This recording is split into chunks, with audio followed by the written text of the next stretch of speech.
Assalamualaikum warahmatullahi wabarakatuh. Perkenalkan nama saya Muhammad Arfan Daryat dengan NIM 113. Di sini saya akan membagikan hasil kajian fitokimia yang telah saya susun, yaitu mengenai isolasi senyawa terpenoid dari daun salam. Di sini saya akan membedah bagaimana alur tahapan untuk menarik salah satu metabolit sekunder yang punya potensi besar di bahan alam, mulai dari proses ekstraksi awal hingga karakteristik strukturnya. Langsung saja kita masuk poin pertama. Kalau bicara soal daun salam, sebagian besar dari kita pasti langsung ingat dapur atau masakan, tapi di ranah farmasi potensinya jauh lebih besar dari sekadar penyedap.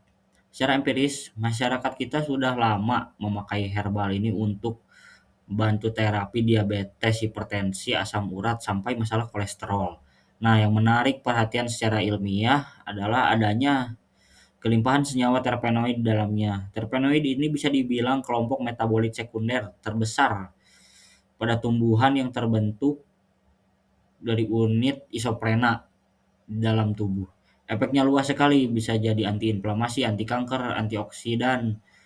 Jadi urgensi dari isolasi ini adalah untuk memurnikan senyawa tersebut supaya bisa kita kembangkan lebih jauh sebagai kandidat obat modern yang rasional. Sebelum kita masuk ke bagian kimianya, mari kita kenali dulu profil dari tanaman yang kita uji secara taksonomi. Daun salam ini masuk ke dalam famili Myrtaceae atau suku jambu-jambuan dengan nama spesies Solizum polyanthum. Karakteristik fisik, kalau di alam pohonnya sendiri bisa tumbuh cukup tinggi sekitar 10 sampai 25 meter dengan karakteristik batang berkayu. Daunnya terbentuk lonjong agak melanset. Ukuran standarnya itu berkisar 5 sampai 15 sentimeter. Ciri paling khas yang sering kita temui adalah aroma yang khas, wangi kalau daunnya kita remas. Aroma aromatik ini muncul karena sel-sel kelenjar di daunnya memang kaya akan minyak atsiri.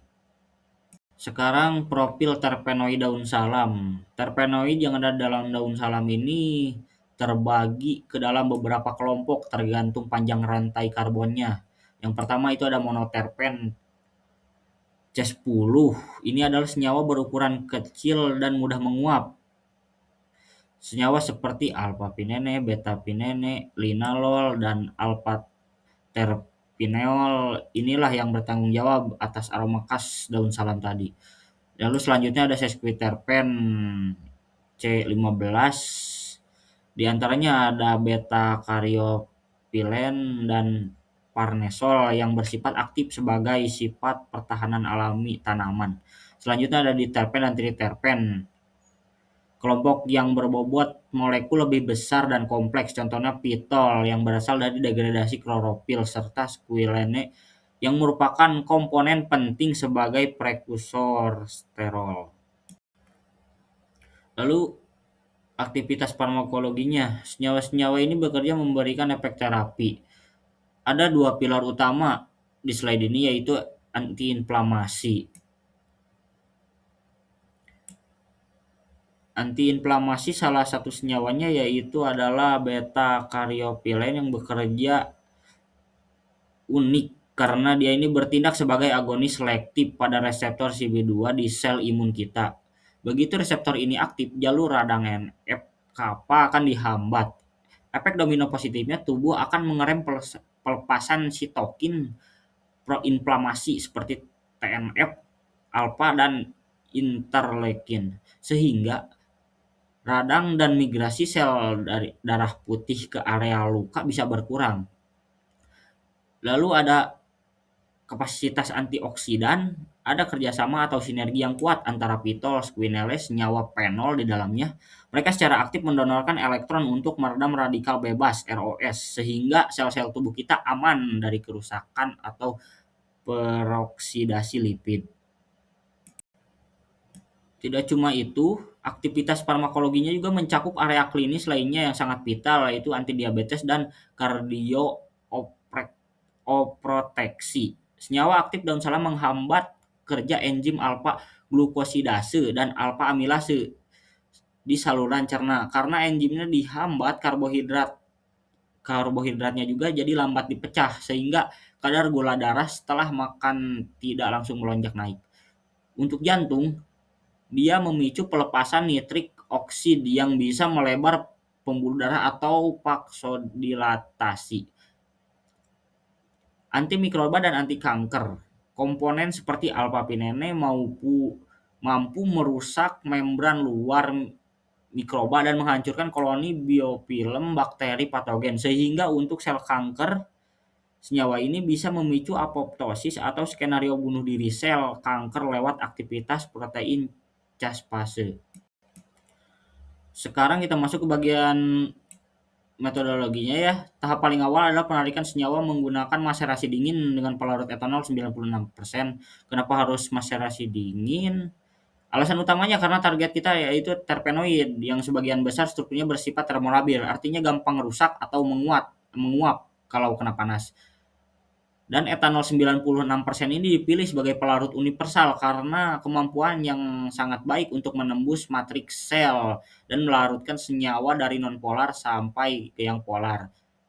Setelah diredam, ekstraksi cair disaring lalu kita uapkan pelarutnya memakai rotary evaporator dengan suhu rendah sampai kita dapat ekstrak yang kental dan murni. Dari ekstrak yang tadi, kita tidak bisa langsung memurnikannya begitu saja. Kita perlu memisahkan kelompok senyawa dulu lewat fraksinasi cair-cair corong pisah. Proses ini berjalan mengikuti hukum distribusi Nernst, di mana senyawa akan memisahkan diri ke pelarut yang tingkat kepolarannya cocok. Di sini saya memakai gradien kepolaran bertingkat, yaitu yang pertama kita pakai N-heksan untuk mengikat fraksi nonpolar. Di sinilah target utama kita yaitu kelompok terpenoid akan berkumpul. Lalu keduanya residu bilas lagi pakai etil asetat untuk menarik senyawa semipolar, dan terakhir yaitu fase air yang akan memisahkan senyawa polar yang biasanya merupakan pengotor. Setelah fraksi nonpolar kita dapatkan, barulah kita pisahkan senyawa secara spesifik lewat teknik kromatografi lapis tipis. Ini gunanya sebagai kontrol atau monitoring awal menggunakan fase diam silika gel GF254 dan fase gerak kombinasi N-heksan dan etil asetat. Setelah dielusi, plat, plat, plat ini kita amati di bawah lampu UV, lalu disemprot dengan reaksi Lieberman Chardat. Kalau muncul warna ungu atau hijau itu tandanya positif. Kalau fraksi kita valid mengandung terpenoid. Selanjutnya ada kolom gravitasi. Tahap ini yaitu untuk memisahkan molekul secara fisik dalam skala besar yang isinya itu silika gel 60 dengan metode elusi gradien polaritas. Cairan yang keluar kita ini tampung per pial. Selanjutnya cek KLT ulang, lalu pialnya menghitung nilai RF yang sama yang kita gabungkan sampai mendapat satu isolat murni. Karakteristik spektroskopi. Begitu dapat isolat murni berbentuk senyawa tunggal, kita mewajibkan membuktikan kebenaran strukturnya secara ilmiah lewat 3 instrumen, yaitu spektroskopi FTIR. Alat ini dipakai untuk membaca gugus fungsi.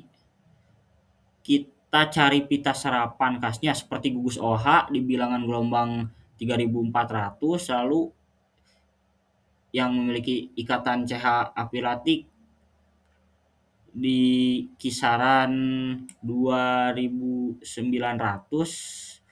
dan ikatan ganda karbon di kisaran 1600.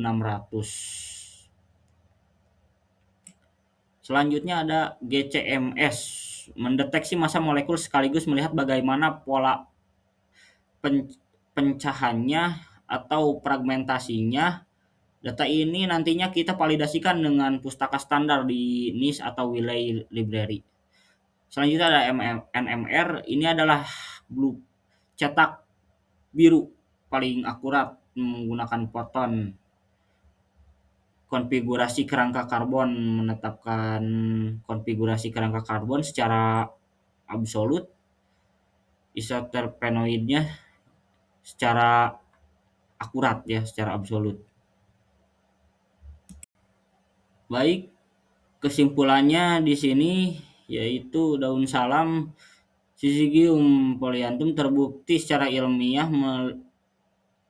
melimpah akan senyawa metabolit terpenoid.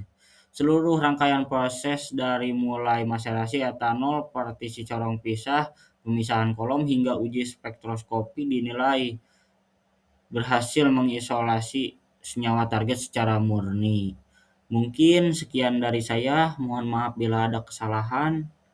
Wassalamualaikum warahmatullahi wabarakatuh.